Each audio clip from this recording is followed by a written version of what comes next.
Welcome to Planta Garden TV. How you guys doing? All right, guys. This is my bell pepper. I'm giving you an update on my bell pepper. Yes. Yeah. This bell pepper here, this is one that go from my super juice. This one here is from my super juice. And I already picked a big one from this one already. And look, we have two here. You see what's going on here, guys? Let me show you something about peppers that I grow. Let me show you. I always say that every pepper tree should have 4 stages. When I say 4 stages, what I mean you have blossom, and from the blossom you have small pepper, then you have a bigger pepper, then you have the massive pepper them.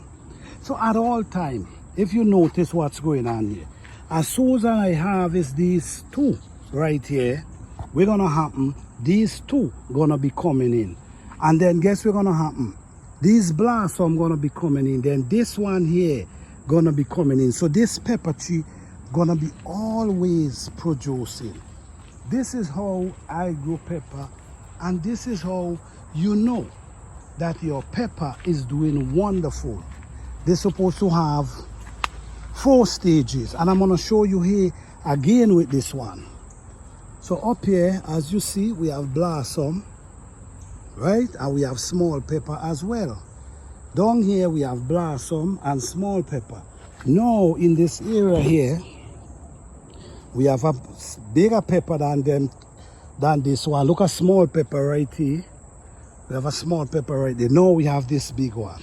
Then when we come down here, we still have this one and this one. So, and watch here, full with blossom.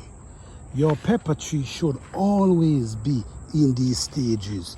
So your pepper tree should never run out of pepper. You should always have pepper until the last frost.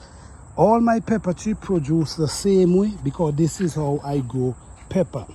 This is a line of pepper that I've been growing for the past 10 years. So with this kind of pepper, I know them. I know what they want. I understand everything about these pepper. All right. So this year I try my super juice with this one, and look at it here. I'm going to pick this one. I'm not even going to leave it. I'm going to pick it. Right. So now I pick this, now the tree gonna be bringing in that one and all these others instead of fighting to ripe this one. This one already ripe already. All right, and all these pepper trees is 5 feet tall. Watch, you see, I gotta naturally stretch up my hand a little to reach them. It's over 5 feet tall now, all of them. Okay, let me show you next one right here. It's the same thing going on here. This one need picking, and I'm gonna pick this one as well. The reason why I'm picking them is because there's no need for me to keep them for them to ripe. They mature enough so I can get the seed from them. You see? So this one as well is 5 feet plus. It's taller than me already. So it's like 6 feet now. You see, we have the small pepper, we have this one, and we had these 2, this big one, and we also have blossom. So yes, this is how your pepper should produce. It should produce 4 stages at all time. Thank you guys. Don't forget to like, subscribe, and share. Peace.